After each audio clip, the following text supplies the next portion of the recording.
नमस्कार। मैं आपको कुछ चीज़ें बताना चाहता था। अगर आपने मेरे पहले वीडियोस देखे थे तो उसमें आपने देखा होगा कि हमारी कुछ प्रॉब्लम्स हुई थी प्रोडक्शन के रिलेटेड, मशरूम प्रोडक्शन में।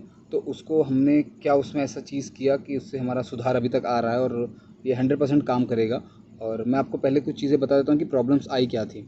प्रॉब्लम ये हुआ था हमारे साथ कि हमारा प्रोडक्शन आ रहा था। हमने एसी प्लांट लगाया है, अभी एसी कर दिया है इस कमरे को। पहले हम सीजनल कल्टीवेशन करते थे, इस बार हमने इसमें एसी लगा के हम सोचे कि एसी पे भी काम करके देखते हैं क्या रिज़ल्ट आता है, कितना प्रॉफिट होता है या फिर क्या लॉस होते हैं, क्या नई नई प्रॉब्लम्स को देखी जाती है। तो मैं आपको बता दूं कि एसी में आप जब काम करते हैं, मतलब इस उस समय भी जब बाहर टेम्परेचर आपका 35 से 40-45 डिग्री तक होता है और ह्यूमिडिटी आपकी 20% तक आ जाती है। आज तो हमारे यहाँ 11% तक ह्यूमिडिटी तक आई थी। उस समय जब मशरूम ऐसी फसल है जो बटन मशरूम एक ऐसी फसल है जब इसको टेम्परेचर हमारा 18 से 20 डिग्री चाहिए होता है और 15 से 22-25 डिग्री मान लीजिए। इसमें सारी चीज़ें अगर आप उसमें देखें, माइसिलियम रन वगैरह सब तो चाहिए होता है जहाँ पे ये फंगस इसका ग्रो होता है। दूसरी चीज़ ह्यूमिडिटी, आर्द्रता जो होती है हमारी, वो हमें 85 से 95% तक चाहिए होती है, माइसिलियम रन से लेके आपके प्रोडक्शन तक। जब आप सर्दियों में काम करते हैं तो आपको आर्द्रता मिल जाती है अच्छी खासी, क्योंकि मौसम ठंडा रहता है, सर्दियों का समय होता है। और दूसरी बात, तापमान भी आपको मिल जाता है क्योंकि सर्दियों में तापमान गिर जाता है। तो आपका जो मशरूम प्रोडक्शन है वो आसानी से हो जाता है। उसमें थोड़े बहुत जब कम ज़्यादा हो जाए तो हम थोड़ा सा हीटर वगैरह यूज़ करके या कूलर वगैरह यूज़ करके हम मैनेज कर लेते हैं, वो आसानी से हो जाता है, प्रोडक्शन भी हमारी आती है। पर जब आप एसी प्लांट पे काम करते हैं तो वहाँ पे ये होता है कि आप अगेंस्ट काम करते हैं प्रकृति के, जहाँ पे बाहर की जो तापमान और जो आर्द्रता है वो एकदम अलग होती है आपके कमरे के अंदर की। अभी आप आज की मैं बात करूँ, आज हमारे यहाँ दोपहर में टेम्परेचर जो है 42 डिग्री तक गया था और कमरे में हमको मेंटेन करना था। अभी हमारा माइसिलियम रन का प्रोसेस चल रहा है, 22 से 25 डिग्री 26 डिग्री हमको टेम्परेचर मेंटेन करना होता है। आर्द्रता हमें जो ह्यूमिडिटी होती है वो 85% चाहिए होती है। आप वो काम करने जा रहे हैं जो बाहर के एटमॉस्फेयर से एकदम डिफरेंस है, उसके अपोजिट आप काम कर रहे हैं। तो यहाँ पे हमने दो तीन प्रॉब्लम्स को देखा था। अब मैं आपको बताता हूँ शुरुआत से, जब हमारा प्रोडक्शन शुरू हुआ। जब हमने हमारा माइसिलियम रन काफ़ी अच्छा हो गया था, हमने उसमें केसिंग कर दी। केसिंग में हमने यूज़ किया था गोबर की खाद 80%, 20% हमने मिट्टी यूज़ किया था। बालू था उसके अंदर, मिट्टी भी था, हमने यूज़ किया था। ये हमने सर्दियों में भी किया था जो अच्छा इफेक्ट किया था। उसके बाद हमारा हमने एक चीज़ नोटिस किया केसिंग करने के नेक्स्ट डे से ही, कि उसमें ड्राइनेस बहुत आ रही थी। मतलब अगर जैसे हम सुबह पानी का स्प्रे करते हैं तो शाम को वो खाद जो केसिंग है हमारी वो सूख चुकी होती थी।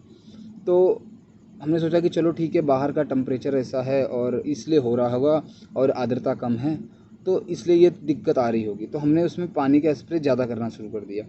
अब हम दिन में 2 बार करने लगे, फिर भी वो हमें दिख रहा था कि उसमें सूख, जैसे सुबह हमने मॉर्निंग में कर दिया, फिर भी दोपहर तक केसिंग सूख जाती थी हमारी। तो फिर हमने सोचा कि नहीं, अब हम इसको 3 बार करेंगे। तो हमने सुबह दोपहर शाम 3 बार वाटरिंग करना शुरू कर दिया हमारे केसिंग सॉइल के ऊपर। तो उससे एक चीज़ आया कि हमारे कुछ बैगों में, कुछ नहीं 70% बैगों में हमारे एक प्लास्टर जैसा जम गया, जैसे कोई काई होती है, मतलब बहुत स्टफ़ हो गया, कड़क हो गया हमारा जो केसिंग था। मतलब आप उसको अगर प्रेस करते हैं तो ऐसा लग रहा था कि कोई आप किसी ठोस चीज़ पे प्रेस करें, जिसके वजह से जो पीनट्स थे वो हमारे निकल नहीं पा रहे थे। तो हमने क्या किया, हम पानी 3 बार दे रहे थे, उसके वजह से जो पीनट्स, जो पिंस बन रहे थे मशरूम के, वो हमारे पीले पड़ने लगे। और जब हम पानी कम कर देते थे तो उसमें सूखापन आ जाता था। मतलब जब हम पानी देते थे तो उसमें पीलापन होता था और उसके अंदर पानी बहुत ज़्यादा होता, गलने लगता था। और जब हम पानी कम देते थे तो उसके अंदर सूखापन आता था। मतलब आपको इस तरीके से पानी देना था कि उसमें सूखापन भी ना आए और उसमें वाट पानी भी बना रहे। फिर हमने एक समय तक हमारा प्रोडक्शन आया, 50-60 केजी तक हमने प्रोडक्शन किया, अच्छी काफ़ी फसल निकली थी हमारी। और फिर बीज वगैरह भी काफ़ी अच्छे थे, माइसिलियम रन भी अच्छा हुआ था हमारे कंपोस्ट में। जो हमारी समस्या शुरू हुई थी वो केसिंग के दौरान शुरू हुई थी। फिर एक टाइम आया कि हमारा प्रोडक्शन एकदम रुक गया। मतलब जहाँ हमारा 10 kilo, 15 kilo, 20 kilo, 22 kilo, 25 kilo तक हमने टच किया था इन 400 बैगों में, उसके बाद प्रोडक्शन रुक गया हमारा, एकदम ना के बराबर हो गया। आधा किलो, 1 किलो, 200 ग्राम, 300 ग्राम।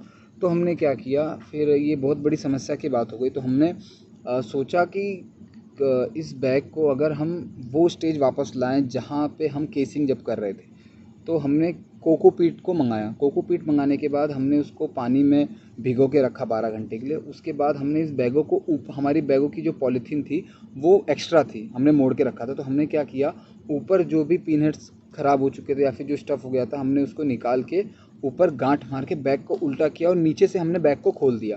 नीचे से बैग खोलने के बाद हमने थोड़ी सी रफलिंग करके हमने उसके अंदर कोकोपीट को डाल दिया, केसिंग कोकोपीट के, और उसमें माइसीलियम रन होना शुरू हो गया। अब आज का वो दिन है। अभी मैं बताता हूँ, ये तो मैंने अपनी प्रॉब्लम बताया, इस तरीके से आप भी कर सकते हैं। अब एक चीज़ मैंने आज सीखी कि मुझे लगता है कि जो लोग काम कर रहे हैं या काम करना चाहते हैं फ्यूचर में, उनके लिए बहुत इंपॉर्टेंट चीज़ है। शायद जो मेरे सीनियर हैं या फिर जो ऑलरेडी काम कर रहे हैं उन्होंने ये चीज़ नोटिस किया होगा। ये मैं वो चीज़ आपको आज बताने जा रहा हूँ जो हम फेस कर रहे हैं और जो मैं अपने प्रैक्टिकल लाइफ में कर रहा हूँ, वो चीज़ मैं आपसे आज बता रहा हूँ। क्योंकि बहुत लोग देखते हैं, शायद उनको कुछ हेल्प मिल जाए, हमें नहीं मिल पाई तो। पर मैं आपको बताता हूँ हमने क्या किया। हमने केसिंग दो तरीके की केसिंग की थी इस बार। हमने कुछ बैगों में, जब हमने केसिंग की थी उसके पहले हमने कंपोस्ट में रफलिंग कर दी थी थोड़ी। रफलिंग करने के बाद हमने केसिंग सॉइल डाली और कुछ कंपोस्ट के जो पार्ट्स थे, पार्टिकल्स थे, उसको हमने केसिंग में मिला दिया। ठीक है, वो पहली केसिंग में कुछ बैगों में। और हमने कुछ बैग प्रैक्टिकल के लिए इस तरीके से हमने रफलिंग नहीं की थी, हमने सिर्फ डायरेक्ट उसमें केसिंग डाल दी थी। तो अभी मैं बताता हूँ, ये तीसरा दिन है हमारा, चौथा दिन है। चौथे दिन में हमारा क्या डिफरेंस आया है ये मैं आपको दिखाता हूँ। पहले मैं आपको वो बैग दिखाऊंगा जिसमें हमने विदाउट रफलिंग हमने केसिंग की थी। ये देखिए, ये जो आप बैग देख रहे हैं इसमें आप देख सकते हैं कि माइसीलियम रन अंदर की तरफ पे हो रहा है। ये रेसे आप देख सकते हैं, कैमरा अगर मेरा उतना अच्छा होगा तो आप देख सकते हैं। इसमें ये जो आप देख रहे हैं रेसे बने हुए हैं, ये माइसीलियम है। देख रहे हैं, ये बैग आप देख लीजिए पहले अच्छे से।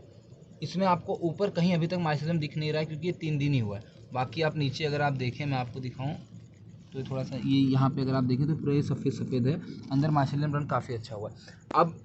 अब मैं आपको वो बैग दिखाऊंगा जिन बैगों में हमने रफलिंग करके केसिंग की थी और कुछ पार्टिकल्स हमने माइसीलियम रन हुए कंपोस्ट के उस केसिंग में हमने मिला दिया था। उसमें कितना बड़ा डिफरेंस है।